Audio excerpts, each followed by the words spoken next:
Yes, sir. Hi, I'm Todd LaBeouf, and we have a very valuable resource right here in Redding. It's the Sacramento River. We get people from all over the world that come to see this. Sundial Bridge, everything. We have homeless and bums yelling at us, bathing in the river. They're being very aggressive towards us. We call all the time. We call the sheriff's department. We call the police department. Nothing is getting done. Nothing. They started several fires along the river. I had, just the other day, I had one get really aggressive, jump on like a surfboard and come at me. I had clients in the boat. What are we supposed to do? Yeah. I have an idea. Yeah. Somebody said something about it. Somebody said something about a baby seal, but I'm not going to go there. Apparently Mike wants to answer. I'll take this one. So the habitual problem across California especially, but across the United States, is homelessness. And what you get when you're a county seat like Redding, like Red Bluff, like Eureka, any of those places, is the homeless populations because of one reason: because we become an enabling community. We got to quit doing that.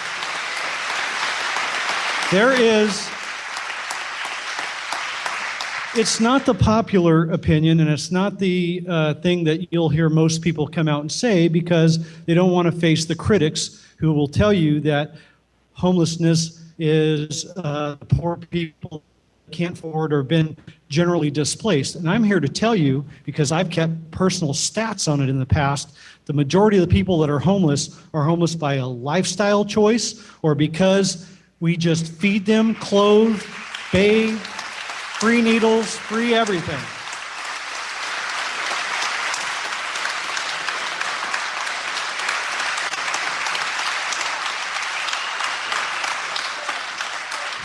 So, thank you. So, to thwart that problem, it's either one, quit enabling them altogether in your community, or two, if you do support social programs and want to help those who really need help, don't centralize it in your downtown or your one city. Spread it out.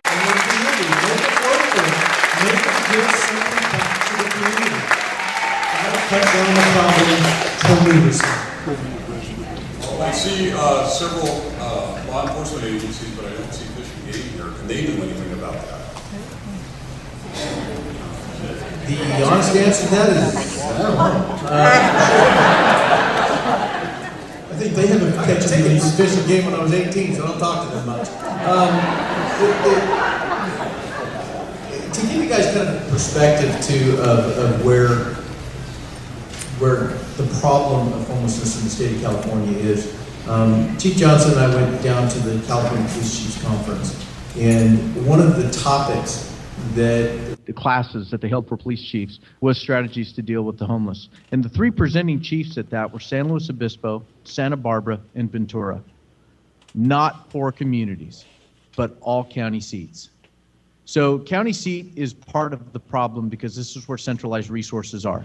If you look at this community, one of the things that Mike and I noticed when we were down there is that all of their homeless strategies in each of those counties was led by the county social services agencies and not the police departments. Because we want to be able to help those that didn't choose that condition. But I've been talking for 2.5 years, and anybody that's been to a town hall meeting before is going to hear a repeat again. Sometimes we need to show people a little tough love. And if you enable them, the San Luis Obispo police chief is a very eloquent person who talked about stop enabling and other things. For 2 years, I've been saying, stop giving them stuff. And really, realistically, it is, if you give them money, are they going to spend it on the food that you intend them to? So if you're going to give them something, give them food, don't give them cash.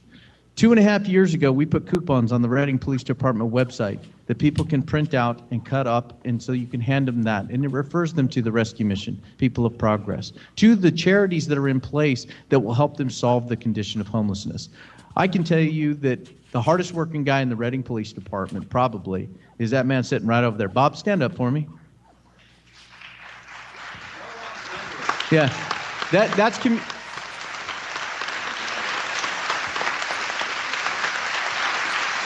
Community Service Officer Bob Brannon. That guy and his crew, which is usually inmates from the sheriff or himself, removed 137,000 pounds of garbage from transient camps throughout the city of Reading last year.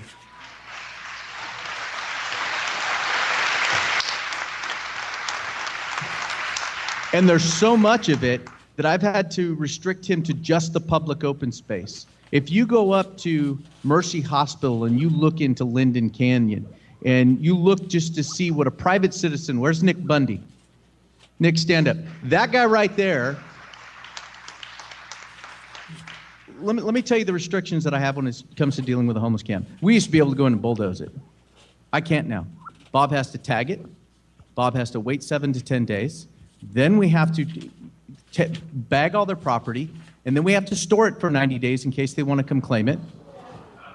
I had to buy a shed for the back of the police department just to store homeless property because we were storing in it where we store our evidence, and the critters crawling off were contaminating our criminal evidence.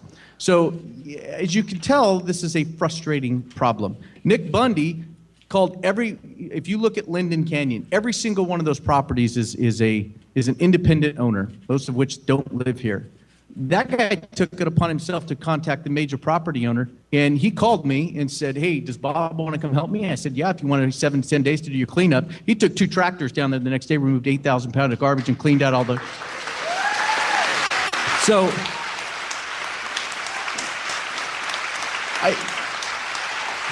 when we talk about this, and I'll let Nick kind of talk about what he's done a little bit, but these are community efforts. A lot of these transient camps are in private property, and if we continue to just let them hang out, and the problem is some of these property owners don't live here, therefore they don't care. And we need to be able to be aggressive with them from a code enforcement standpoint. And Deborah Wright does the best that she can. Right now, all she's dealing with is marijuana. As soon as marijuana's over, she gets on to transient problems, then back to marijuana, and then over to transients, then back to marijuana. So it is a very frustrating problem, and I feel your pain. And we need to be able to find what we started about 5 weeks ago.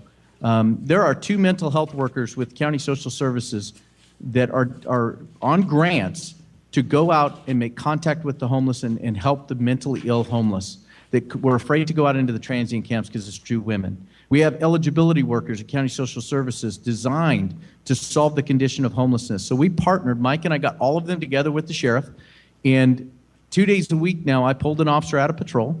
I'm backfilling that with overtime, and we provide the safety for those people to go out and make contact with that homeless population in the transient camps to try to connect them with services and try to connect them with solutions to solve that homeless problem.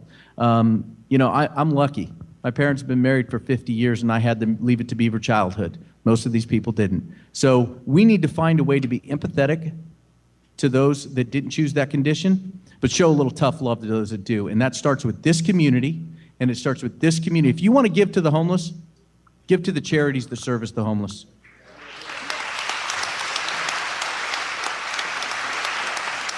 If you want to donate your time to helping the homeless, go to the rescue mission. They serve them 3 meals a day. They also don't kick them all out during the day. They'll give them drug and alcohol treatment programs. They'll do work. They do education. They do a lot of things there to help them. But a person has to choose to change, whether that's a criminal or a transient. They both have to choose to change. And what we're doing right now is developing statistics to get a very true picture of what that population looks like, so we can develop a strategic plan as a community to deal with that. Because if you ask Jessica Delaney, who's here, who runs the Shasta County Homeless Continuum of Care Council, she's over there, she'll tell you that our homeless population is local, it's undereducated, and it's chronically poor. My cops will tell you it's drug addicted, it's transient, they don't want your help, and they don't care because we're dealing with different populations. So we have to find a strategy once we develop a picture of what our total population looks like, a strategy to be able to deal with all aspects of it in different ways. So for those that don't want our help, that comes from enforcement from the police department. For those that do, how do we connect them with the services that Jessica's, 52 charities in the town provide? Or how do we move those from, we're classifying them as will take help, won't take help, and can't because of their mental illness. How do we move the won'ts to the will? And what we're finding is a lot of them are stranded here. So how about a bus ticket home? So I'll let Nick kind of talk about, you know, some of the stuff that he's done and you know, him and Joni in getting the community involved and focusing on that area. It is a very frustrating problem, and I'll tell you that it's going to be a multifaceted solution that actually tries to bring that to fruition. But again, just like a criminal that has to reform, those homeless people have to make a choice to change. Why are they giving them 7 to 10 days? If one of us were out there camping, ask we'd a be thrown in judge. Jail or This is yeah. I this mean, is- The city of Fresno lost a $1.6 million lawsuit, or a $6 million lawsuit to a homeless group, and the city of Sacramento just lost an $800,000 lawsuit, which expanded the amount of time that we have to store their property. It used to be 30 days, now it's 90 days, and redefined value.